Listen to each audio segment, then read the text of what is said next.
Hujan rintik-rintik mengguyur kota Bogor ketika Maria menatap bayangannya di cermin kecil di dalam kamar kontrakan sederhana yang baru ia sewa. Rambut panjangnya yang biasanya tertata rapi kini dibiarkan tergerai, wajahnya pun tanpa riasan mencolok. Pakaian santai yang ia kenakan sama sekali tak mencerminkan statusnya sebagai salah satu perwira polisi paling berpengaruh di negeri ini. Ini adalah bagian dari penyamarannya. Ia bukan lagi Komandan Maria, melainkan seorang wanita biasa yang baru saja pindah ke kota ini. Misi yang diembannya bukan sekadar penyelidikan biasa. Sudah terlalu lama sindikat kejahatan beroperasi di kota ini dengan perlindungan dari oknum kepolisian yang seharusnya menjadi penjaga hukum. Atasannya telah memberinya wewenang penuh untuk membongkar jaringan tersebut, tetapi Maria tahu ini bukan tugas mudah. Setiap langkah yang diambil harus dihitung dengan cermat, satu kesalahan saja bisa berakibat fatal, bukan hanya bagi dirinya, tetapi juga bagi mereka yang berani berdiri di pihak yang benar. Dengan hati-hati, Maria merapikan dokumen-dokumen palsu yang sudah disiapkan oleh timnya. Identitas barunya adalah seorang pegawai administrasi di sebuah kafe kecil dekat pusat kota. Dari sana, ia berharap bisa mengamati interaksi para oknum polisi yang sering berkumpul di tempat itu. Ia juga telah menyusun rencana untuk mendekati beberapa tokoh penting yang diduga terlibat, termasuk seorang perwira polisi bernama Adit, yang disebut-sebut sebagai dalang utama dalam jaringan korupsi ini. Hari pertama di kota ini dimulai dengan langkah tenang namun penuh kewaspadaan. Maria berjalan menyusuri trotoar yang basah, meresapi suasana kota yang tampak tenang di permukaan, tetapi menyimpan kegelapan di baliknya. Ia melewati beberapa pos polisi dan memperhatikan wajah-wajah para petugas yang berjaga. Beberapa dari mereka terlihat biasa saja, tapi Maria tahu, di antara mereka pasti ada yang tangannya telah berlumuran uang haram. Di sebuah warung kopi kecil di sudut jalan, ia duduk dan mulai mengamati sekeliling. Di meja sebelahnya, dua pria berseragam coklat sedang berbicara pelan sambil sesekali melirik keluar. Percakapan mereka samar, tapi cukup untuk membuat Maria menangkap beberapa kata kunci, tentang transaksi yang akan terjadi malam ini, tentang seseorang yang harus diamankan. Ia mencatat semuanya dalam ingatannya, mencari celah untuk menggali lebih dalam. Namun, sebelum Maria bisa merenungkan lebih jauh tentang pembicaraan itu, sebuah suara lantang menarik perhatiannya. Seorang pria berbadan tegap dengan tatapan tajam baru saja memasuki warung. Seragamnya memperlihatkan pangkat yang lebih tinggi dari dua polisi sebelumnya, dan seketika, suasana di dalam warung berubah tegang. Semua orang tampak menghormatinya, tetapi Maria bisa melihat ketakutan tersirat di mata mereka. Pria itu, Adit, berjalan dengan langkah mantap ke arah meja polisi yang tadi ia amati. Maria menundukkan sedikit kepalanya, berpura-pura sibuk dengan ponselnya, tetapi telinganya tetap siaga. Adit berbicara dengan suara rendah, namun cukup jelas bagi Maria untuk menangkap nada otoritas dalam ucapannya. "Jangan sampai ada kesalahan, kita sudah terlalu jauh untuk mundur sekarang," katanya. Maria tersenyum tipis. Ia baru saja tiba di kota ini, tetapi permainannya sudah dimulai. Jika Adit adalah salah satu kunci utama, maka ia akan menemukan cara untuk masuk ke dalam lingkaran itu, tanpa mereka sadari bahwa harimau yang mengintai dalam bayangan adalah seorang komandan polisi yang telah bersumpah untuk menghancurkan mereka dari dalam. Pagi itu, Maria keluar dari kontrakannya dengan pakaian sederhana dan tas selempang kecil yang berisi catatan penyelidikannya. Setelah mengamati pergerakan Adit di warung kopi kemarin, ia memutuskan untuk menjelajahi kota. Lebih jauh, fokusnya adalah mencari tahu bagaimana jaringan korup ini beroperasi, siapa saja yang terlibat, dan di mana pusat kekuatannya. Namun, belum jauh ia berjalan, sebuah suara nyaring menghentikannya.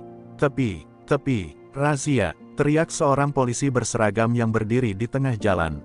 Beberapa kendaraan diberhentikan secara acak, dan pengemudinya diminta menunjukkan surat-surat mereka. Maria segera mengenali pola ini, bukan sekadar pemeriksaan biasa, melainkan modus pemerasan yang sering dilakukan oleh oknum nakal.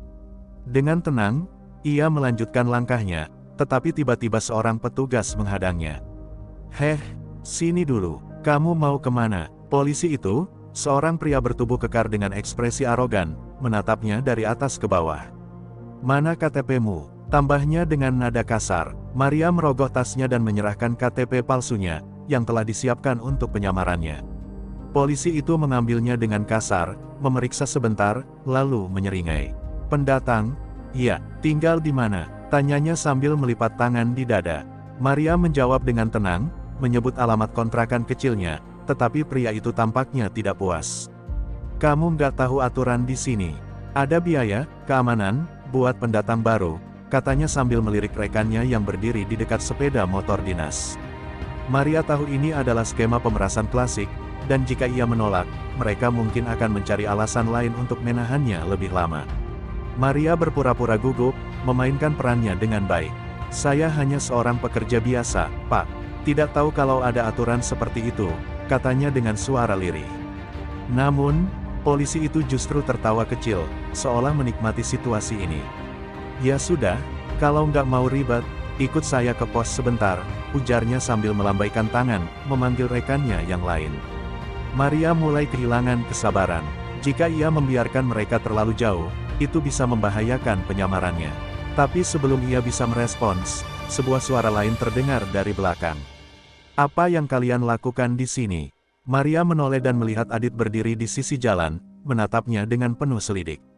Situasi berubah drastis. Para polisi yang tadi bersikap arogan tiba-tiba menjadi kaku dan menundukkan kepala, menunjukkan ketakutan yang jelas terhadap Adit.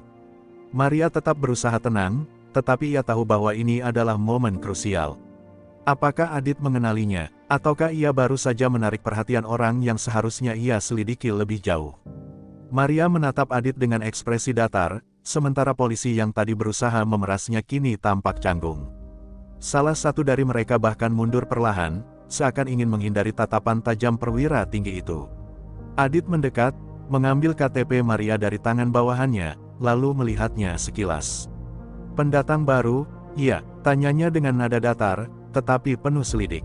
Maria mengangguk pelan, berusaha menjaga ketenangannya.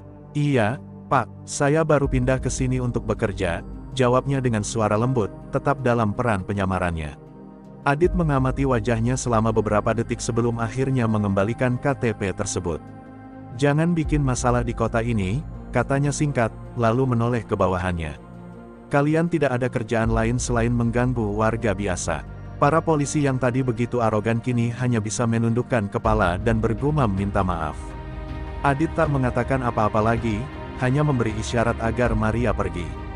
Tanpa ragu, Maria melangkah pergi dengan tenang, tetapi pikirannya masih dipenuhi oleh satu hal, Adit bukan sekadar polisi korup biasa. Ia memiliki kekuatan, pengaruh, dan jelas ditakuti oleh anak buahnya. Maria tahu bahwa interaksi ini bisa menjadi awal dari sesuatu yang lebih besar. Jika Adit mulai memperhatikannya, itu bisa menjadi ancaman sekaligus peluang. Ia harus lebih berhati-hati dalam setiap gerakannya. Setibanya di kafe tempatnya bekerja, ia langsung duduk di sudut dan membuka catatan kecilnya. Ia menuliskan nama Adit di bagian atas, diikuti dengan catatan tentang cara anak buahnya memperlakukannya, sebuah tanda bahwa ia adalah sosok kunci dalam jaringan ini.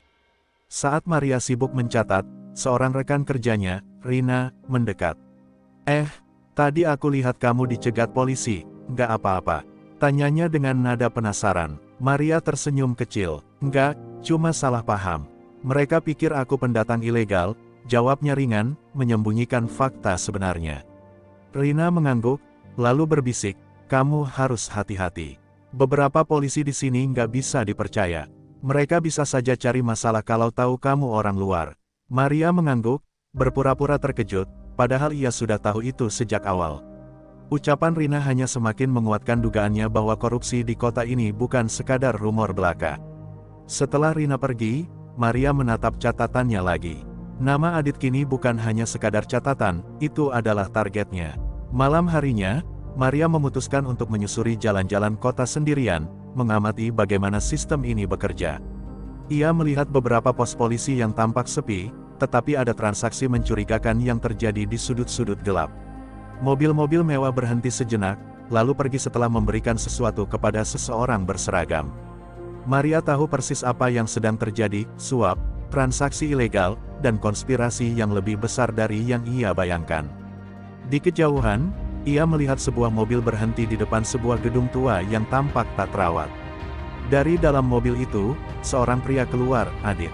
Maria segera bersembunyi di balik bayangan, mengamati setiap gerakannya. Jika ia ingin mengungkap jaringan ini, ia harus mulai dari pusatnya.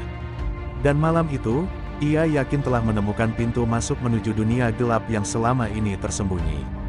Maria berdiri di sudut gelap gang sempit, memperhatikan Adit yang memasuki gedung tua dengan langkah percaya diri. Ia yakin tempat itu bukan sekadar bangunan kosong, ada sesuatu yang terjadi di dalamnya. Perlahan, Maria mendekat, memastikan setiap langkahnya tidak menimbulkan suara. Dengan posisi strategis, ia mengambil ponselnya dan mulai merekam dari kejauhan. Lampu di dalam gedung redup, tetapi ia bisa melihat beberapa bayangan bergerak di dalamnya. Dari sela jendela yang pecah, Maria mengintip ke dalam.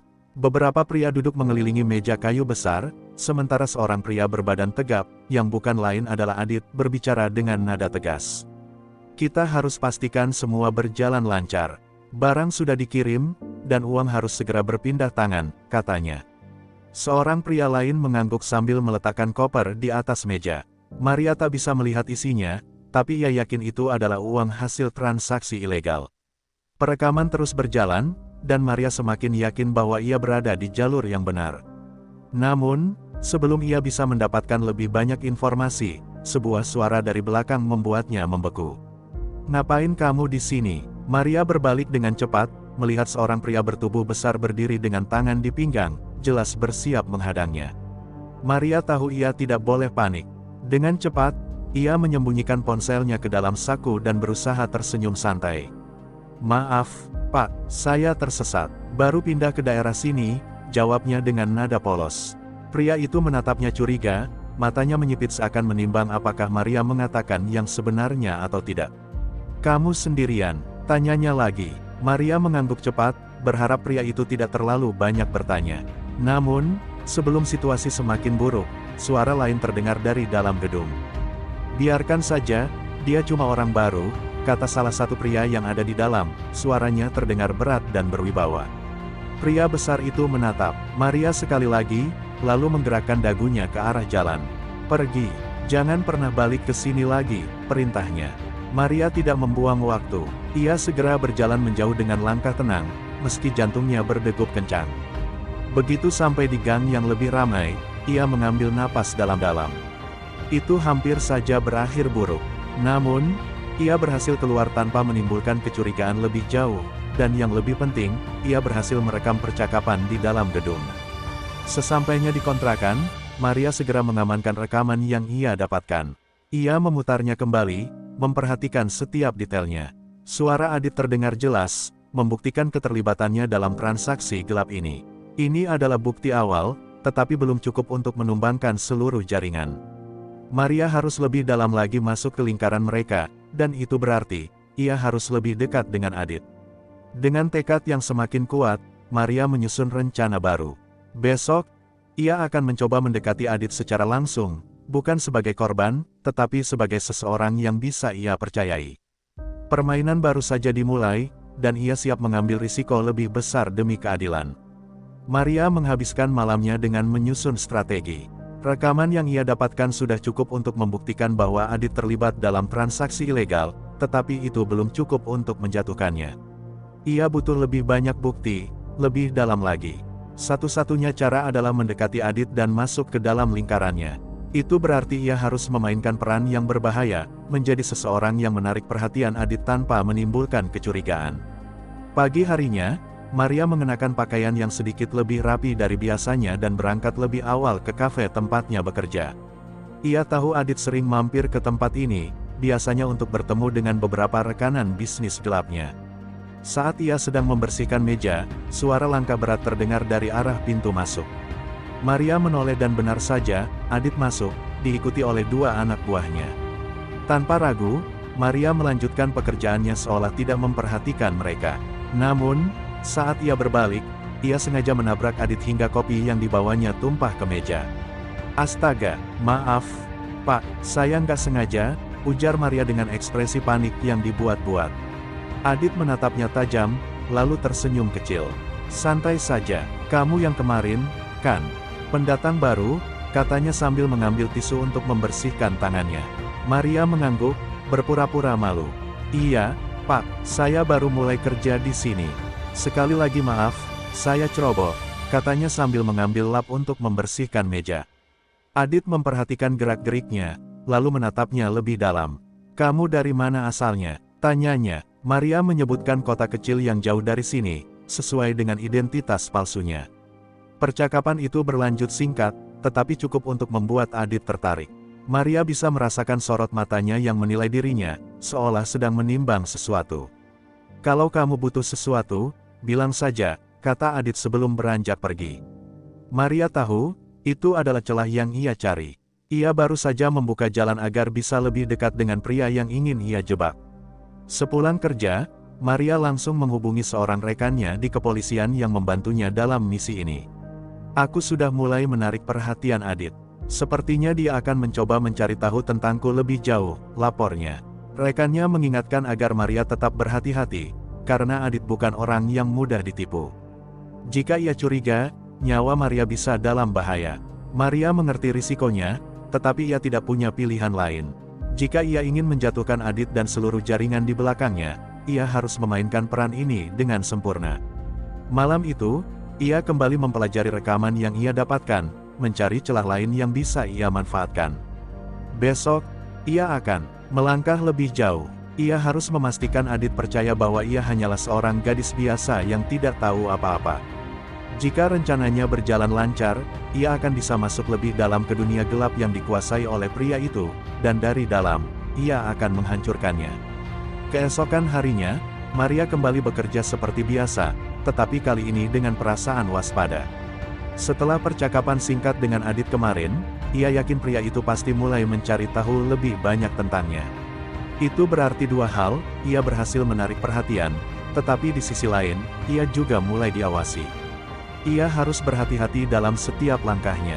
Saat tengah melayani pelanggan, Maria menyadari kehadiran seseorang yang tak asing. Salah satu anak buah Adit duduk di sudut kafe, berpura-pura menikmati kopi sambil sesekali melirik ke arahnya. Ini pertanda jelas bahwa mereka mulai mengamatinya. Maria tetap tenang, tidak menunjukkan tanda-tanda kegelisahan. Ia melanjutkan pekerjaannya seperti biasa, seolah tidak tahu bahwa ia sedang diawasi. Tak lama kemudian, Adit sendiri masuk ke kafe. Kali ini, ia datang sendirian. Maria berusaha tetap bersikap natural saat pria itu melangkah ke meja dan duduk di dekat jendela. Dengan sikap profesional, Maria mendekatinya. "Mau pesan apa, Pak?"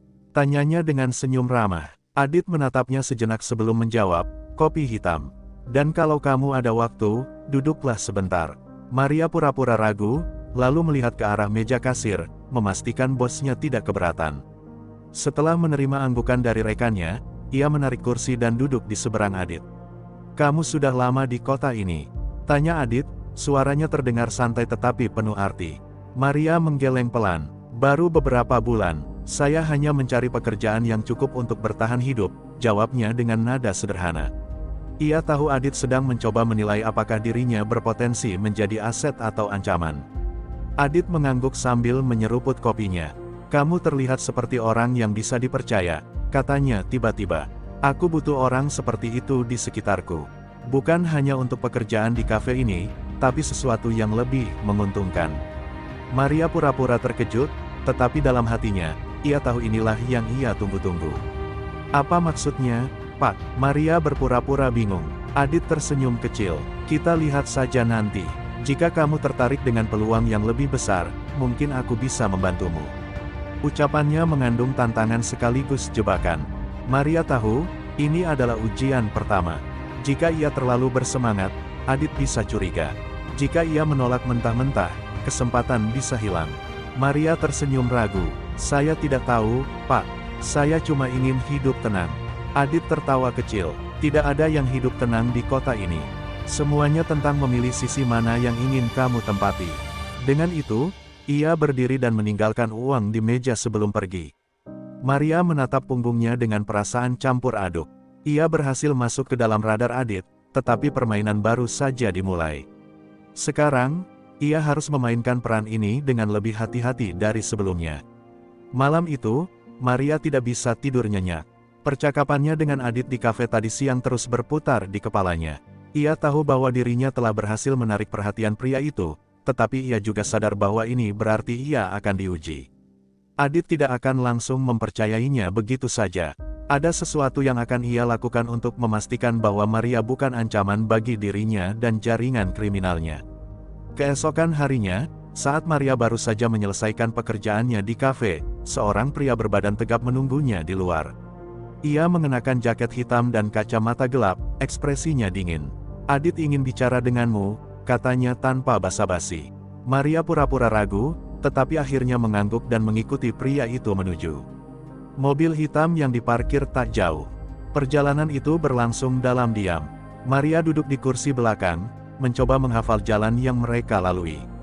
Setelah beberapa menit, mereka berhenti di sebuah gudang tua di pinggiran kota. Begitu keluar dari mobil, Maria melihat Adit sudah menunggunya, bersandar pada sebuah motor dengan rokok di tangannya. "Aku ingin tahu apakah kamu benar-benar bisa dipercaya," kata Adit langsung, tanpa basa-basi. "Ada sesuatu yang perlu kamu lakukan untuk membuktikannya." Maria menatapnya, berpura-pura bingung.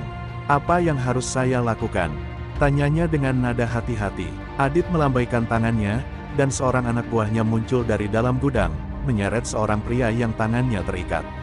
Wajah pria itu penuh luka lebam, jelas ia telah dipukuli sebelumnya. "Dia ini pengkhianat," ujar Adit. "Dia mencuri uang dari kami. Biasanya, aku yang menyelesaikan masalah seperti ini, tapi kali ini aku ingin kamu yang melakukannya." Maria menahan napas. Ini adalah ujian yang sebenarnya. Jika ia menolak, Adit akan mencurigainya. Tetapi jika ia melakukannya, ia akan melanggar prinsipnya sendiri.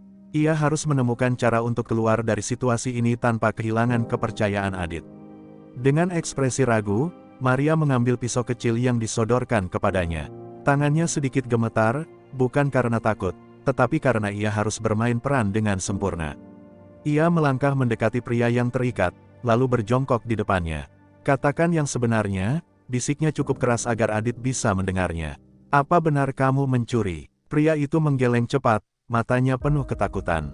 Maria menarik napas panjang, lalu dengan satu gerakan cepat, ia menggoreskan pisau itu ke lengan pria tersebut, cukup dalam untuk membuatnya berdarah, tetapi tidak cukup untuk menyebabkan luka serius.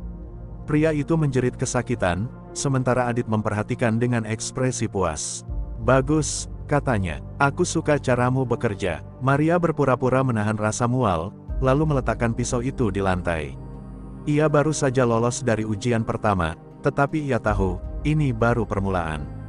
Setelah kejadian di gudang, Maria merasa tubuhnya lemas. Meskipun ia berhasil meyakinkan Adit dengan aksinya, hatinya bergejolak. Ia tidak pernah membayangkan harus melukai seseorang, bahkan jika itu hanya untuk menjaga penyamarannya. Namun, ia tidak punya pilihan. Jika ia menunjukkan kelemahan sedikit saja, Adit pasti akan mencurigainya dan misinya akan gagal sebelum sempat mengungkap kejahatan yang lebih besar. Malam itu, Maria menghubungi rekannya di kepolisian, Rudy, yang selama ini menjadi kontak rahasianya dalam operasi ini. "Aku berhasil mendapatkan kepercayaan Adit, tapi ini lebih sulit dari yang kuduga," katanya dengan suara pelan. "Aku harus menyakiti seseorang untuk membuktikan diriku." Rudy terdiam sejenak sebelum menjawab, "Aku tahu ini sulit, Maria. Tapi kita butuhmu di sana. Jika kamu mundur sekarang, kita kehilangan satu-satunya peluang untuk menjatuhkan mereka." Maria mengangguk, meskipun Rudy tidak bisa melihatnya. Ia tahu rekannya itu benar. Ia sudah masuk terlalu jauh untuk mundur sekarang. Ia harus bertahan, apapun yang terjadi. Setelah menenangkan pikirannya, Maria beristirahat sejenak. Namun, belum lama ia memejamkan mata, ponselnya bergetar. Sebuah pesan dari nomor tak dikenal masuk, datang ke klub malam di pusat kota besok malam. "Jangan telat." Maria tahu ini pasti dari Adit. Ia menarik napas panjang dan mempersiapkan dirinya. Keesokan harinya, ia mengenakan pakaian yang lebih rapi dan sedikit mencolok, sesuai dengan suasana klub malam. Saat tiba di tempat yang dimaksud, ia melihat Adit sudah menunggunya di area VIP, dikelilingi beberapa pria yang terlihat seperti anak buahnya. "Kamu datang tepat waktu." "Bagus," kata Adit sambil menuangkan minuman ke dalam gelasnya. Ia menunjuk kursi kosong di sampingnya, mengisyaratkan Maria untuk duduk.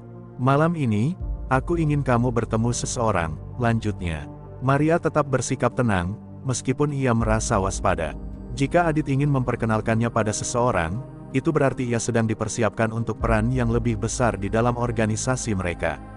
Beberapa menit kemudian, seorang pria berkacamata hitam dan mengenakan setelan mahal memasuki ruangan. Adit berdiri dan menyambutnya dengan jabat tangan erat. "Maria, kenalkan, ini Pak Surya, dia mitra bisnis kita," ujar Adit dengan nada yang penuh makna. Maria menyembunyikan keterkejutannya. Dari informasi yang ia kumpulkan, Surya adalah seorang pebisnis ternama yang selama ini dikenal memiliki reputasi bersih. Namun, jika ia bekerja sama dengan Adit, berarti ada sesuatu yang gelap di balik citra baiknya. Maria tersenyum sopan dan mengulurkan tangan. "Senang bertemu dengan Anda, Pak," katanya. Surya menatapnya tajam sebelum akhirnya tersenyum kecil. "Adit bilang kamu orang yang bisa dipercaya." "Aku harap itu benar," katanya singkat. Maria tahu, ini adalah awal dari babak baru dalam penyamarannya. Ia semakin dalam masuk ke jaringan Adit, dan semakin berbahaya bagi dirinya sendiri. Maria merasakan tatapan tajam Surya menembus dirinya, seolah pria itu sedang menilai apakah ia cukup layak untuk dipercaya. Ia mempertahankan ekspresi netral, tidak menunjukkan ketakutan ataupun rasa gugup. Setelah beberapa detik yang terasa begitu lama, Surya akhirnya mengangguk kecil. "Kamu orang baru di lingkaran ini," katanya sambil menyesap minumannya. "Adit jarang membawa orang luar ke dalam urusannya. Apa yang membuatmu istimewa?" Maria melirik ke arah Adit, mencari petunjuk tentang bagaimana ia seharusnya menjawab. Pria itu hanya tersenyum kecil, membiarkan Maria berbicara untuk dirinya sendiri. "Saya hanya ingin mencari kehidupan yang lebih baik," jawab Maria dengan suara mantap. "Jika ada peluang untuk mendapatkannya, saya akan mengambilnya, selama saya bisa diandalkan." Surya tertawa pelan, lalu menoleh ke Adit. "Aku suka anak ini, dia tahu bagaimana bicara dengan benar." Adit hanya mengangguk, sementara Maria merasa lega karena berhasil melewati ujian pertamanya dengan pria berbahaya ini. Namun, ia tahu ini belum selesai. Jika Surya ada di sini, itu berarti transaksi besar akan terjadi. Maria harus tetap waspada. Setelah beberapa saat, seorang pria lain masuk ke ruangan, membawa sebuah koper hitam. Ia meletakkannya di meja, lalu membukanya, memperlihatkan tumpukan uang dalam jumlah besar. Maria berusaha menjaga ekspresinya tetap tenang, padahal dalam hatinya ia terkejut melihat jumlah uang yang ada di depan matanya. "Barangnya sudah siap?" tanya Surya dengan nada santai, seolah ini hanya transaksi biasa. Adit mengangguk dan memberi isyarat pada anak buahnya. Salah satu pria yang berdiri di sudut ruangan maju, membawa sebuah tas besar. Maria bisa menebak isinya, kemungkinan besar adalah barang ilegal yang akan diperdagangkan. Ia mencuri pandang ke arah Adit, memperhatikan setiap detail dalam interaksi mereka. Ini adalah bukti penting yang ia butuhkan untuk menjatuhkan mereka semua. Maria tahu bahwa ini adalah momen krusial. Ia harus mendapatkan informasi lebih banyak tanpa menimbulkan kecurigaan. Saat Adit dan Surya sibuk memeriksa isi tas, Maria perlahan menggeser posisi duduknya, mencoba melihat kode atau tanda-tanda penting di sekitar koper uang itu. Jika ia bisa mengingatnya, itu akan menjadi bukti tambahan bagi kepolisian. Namun, sebelum ia bisa mengamati lebih jauh, Surya tiba-tiba menoleh padanya. "Kamu tampaknya tertarik dengan urusan ini," katanya dengan nada yang lebih serius. Maria cepat-cepat tersenyum kecil. "Saya hanya ingin belajar. Jika saya akan bekerja dengan kalian, saya harus tahu bagaimana semuanya berjalan, bukan?" Jawabnya dengan percaya diri. Surya menatapnya beberapa saat sebelum akhirnya tersenyum. "Aku suka caramu berpikir," katanya. "Mungkin Adit benar, kamu bisa menjadi aset berharga bagi kita." Maria hanya tersenyum, tetapi dalam hatinya, ia tahu bahwa ia semakin masuk ke dalam dunia gelap ini. Semakin dalam ia menyusup, semakin sulit baginya untuk keluar, dan semakin besar risiko yang ia hadapi. Setelah pertemuannya dengan Surya, Maria menyadari bahwa dirinya sudah terlalu jauh masuk ke dalam jaringan Adit. Namun, ia juga tahu bahwa semakin dalam ia berada, semakin besar peluangnya untuk mengungkap kejahatan mereka. Malam itu, ia menghubungi Rudy, rekannya di kepolisian, melalui saluran komunikasi aman. "Mereka sedang merencanakan transaksi besar dalam waktu dekat," bisiknya. "Aku belum tahu lokasinya, tapi aku akan mencari tahu." Rudy terdengar khawatir. "Maria, kau harus lebih berhati-hati. Mereka mulai mempercayaimu, tapi itu juga berarti mereka tidak akan ragu untuk menyingkirkanmu jika mereka merasa ada yang aneh." Maria mengangguk, meskipun Rudy tidak bisa melihatnya. Aku tahu risikonya. Aku hanya butuh sedikit waktu lagi. Keesokan harinya, Adit memanggil Maria untuk menemuinya di sebuah gudang di pinggiran kota. Setibanya di sana, ia melihat beberapa pria bersenjata sedang berjaga.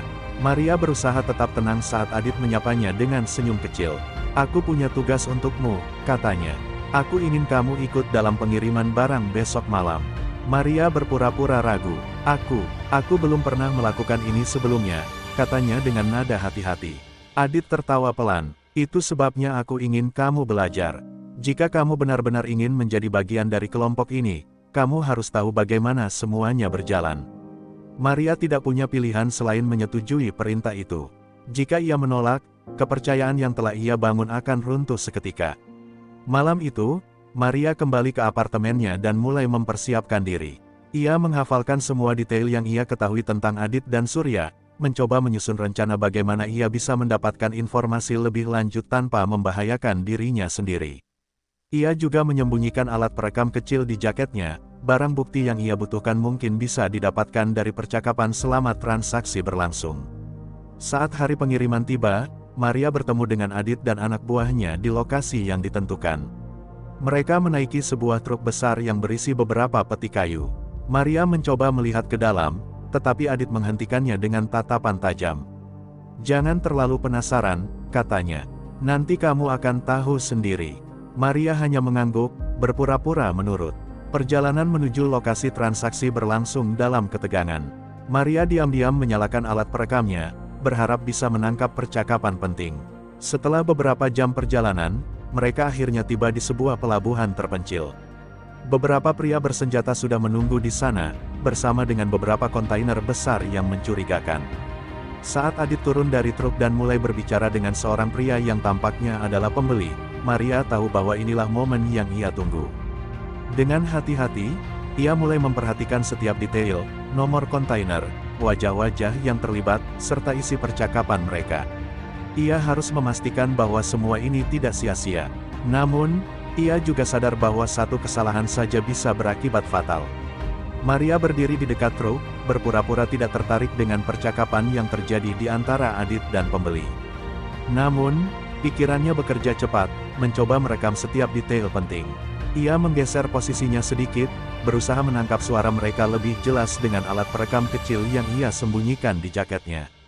Suasana di pelabuhan terasa tegang. Beberapa pria bersenjata berdiri berjaga, mata mereka awas memantau sekitar. Maria tahu bahwa jika ada sesuatu yang mencurigakan, mereka tidak akan ragu untuk bertindak. Saat ia melirik ke arah peti kayu yang mereka bawa, seorang pria berbadan besar mendekatinya. "Apa yang kau lihat?" tanyanya dengan nada tajam. Maria cepat-cepat menggeleng. "Aku hanya ingin tahu seberapa berat barangnya. Aku kan masih belajar," jawabnya dengan nada santai. Pria itu menatapnya curiga sejenak sebelum akhirnya berbalik dan kembali ke posnya. Maria menarik napas lega. Ia tidak boleh melakukan kesalahan sekecil apapun. Tiba-tiba, terdengar suara tembakan dari kejauhan. Semua orang langsung waspada, senjata mereka terangkat siap menghadapi ancaman. Adit mengumpat pelan, lalu memberi isyarat pada anak buahnya untuk bersiap. "Sial, sepertinya ada yang mengikuti kita," katanya dengan nada geram. Maria merasakan jantungnya berdegup kencang. Apakah ini polisi? Atau ada kelompok lain yang ingin mengganggu transaksi ini? Beberapa detik kemudian, suara langkah kaki terdengar mendekat. Sekelompok pria bersenjata muncul dari balik kontainer, wajah mereka terlihat garang. Salah satu dari mereka berbicara dengan suara lantang, "Adit, kau pikir bisa berbisnis di wilayah kami tanpa izin?" Maria melihat ekspresi Adit berubah. Jelas, ia tidak menyangka akan ada gangguan seperti ini. Adit tersenyum tipis, meskipun matanya penuh kewaspadaan. "Kita bisa bicarakan ini dengan tenang," katanya, mencoba meredakan ketegangan. Namun, pria di hadapannya tidak terlihat tertarik untuk bernegosiasi. "Tidak ada yang bisa dibicarakan. Kau sudah melanggar aturan," balasnya dingin. Dalam hitungan detik, kekacauan terjadi. Suara tembakan menggema di udara, orang-orang berhamburan mencari perlindungan. Maria dengan cepat menjatuhkan dirinya ke tanah, berusaha menghindari peluru yang berdesing di sekelilingnya. Ia tahu ini adalah kesempatan untuk melarikan diri, tetapi jika ia pergi sekarang, misinya bisa gagal. Di tengah kekacauan itu, Maria melihat Adit berusaha melarikan diri menuju mobilnya. Ia harus membuat keputusan cepat, mengejar Adit untuk mendapatkan lebih banyak bukti atau menyelamatkan dirinya sendiri sebelum keadaan semakin berbahaya. Dengan napas tertahan, ia mengambil keputusan yang akan mengubah segalanya. Maria tahu bahwa ini adalah momen krusial. Jika ia membiarkan Adit pergi, maka semua usaha yang telah ia lakukan selama ini bisa sia-sia. Namun, jika ia tetap di sini terlalu lama, nyawanya bisa terancam. Dengan cepat, ia merayap di antara peti-peti kayu, menghindari baku tembak yang semakin sengit. Ia melihat Adit berlari menuju mobilnya, sementara anak buahnya berusaha menahan serangan dari kelompok bersenjata lainnya. Maria mengambil keputusan cepat, ia tidak bisa membiarkan Adit lolos. Dengan hati-hati, ia berlari mengikuti pria itu, memastikan langkahnya tetap senyap di tengah kekacauan. Adit hampir sampai ke mobilnya ketika Maria akhirnya berhasil mendekat. Ia tahu ia tidak bisa menang melawan Adit dalam perkelahian terbuka, jadi ia harus menggunakan kecerdikannya. "Jangan bergerak," Maria berteriak, mencoba mengalihkan perhatian Adit. Pria itu menoleh cepat, matanya menyipit saat melihat Maria berdiri di belakangnya dengan pistol yang ia ambil dari salah satu anak buah Adit yang tumbang. "Maria," Adit terlihat bingung. "Apa yang kau lakukan?" Maria menelan ludah, berusaha tetap tenang. "Kau tidak bisa lari, Adit. Polisi akan segera datang," katanya dengan nada mantap. Ia berharap Rudy dan timnya benar-benar sudah mendeteksi lokasi ini dan sedang dalam perjalanan. Adit menyeringai, lalu tertawa kecil. "Jadi ini rencanamu selama ini? Kau bukan orang biasa, iya?" Maria tidak menjawab, matanya tetap terkunci pada Adit, memastikan ia tidak melakukan gerakan mendadak. Namun, sebelum ia sempat bereaksi, Adit bergerak cepat, dengan satu tendangan keras, ia berhasil membuat Maria kehilangan keseimbangan. Pistol yang Maria pegang terlepas dari genggamannya, meluncur di tanah beberapa meter darinya. Dengan cepat, Adit menarik pisau dari pinggangnya dan mengarahkannya ke Maria. "Kau pikir kau bisa mempermainkanku?" katanya dengan suara rendah, penuh kemarahan. Maria merangkak mundur, mencoba mencari cara untuk keluar dari situasi ini. Namun, sebelum Adit sempat menyerangnya, terdengar suara sirene yang mendekat dengan cepat. Adit mengumpat dan segera berlari menuju mobilnya. Maria tidak bisa membiarkannya pergi begitu saja. Dengan sisa tenaganya, ia bangkit dan mengejar pria itu, berhasil meraih jaketnya tepat sebelum Adit sempat masuk ke dalam mobil. Mereka bergulat sebentar, tetapi Adit lebih kuat. Dengan satu dorongan keras, Maria terjatuh ke tanah. Saat Adit akhirnya berhasil menyalakan mesinnya, suara tembakan terdengar. Rudy dan tim polisi akhirnya tiba, mengepung area tersebut. Mobil Adit dihujani tembakan, membuatnya kehilangan kendali dan menabrak kontainer terdekat. Maria melihat dengan napas tersengal saat polisi bergegas mengelilingi kendaraan itu. Ia tidak tahu apakah Adit masih hidup atau tidak, tetapi satu hal yang pasti, misi penyamarannya akhirnya selesai.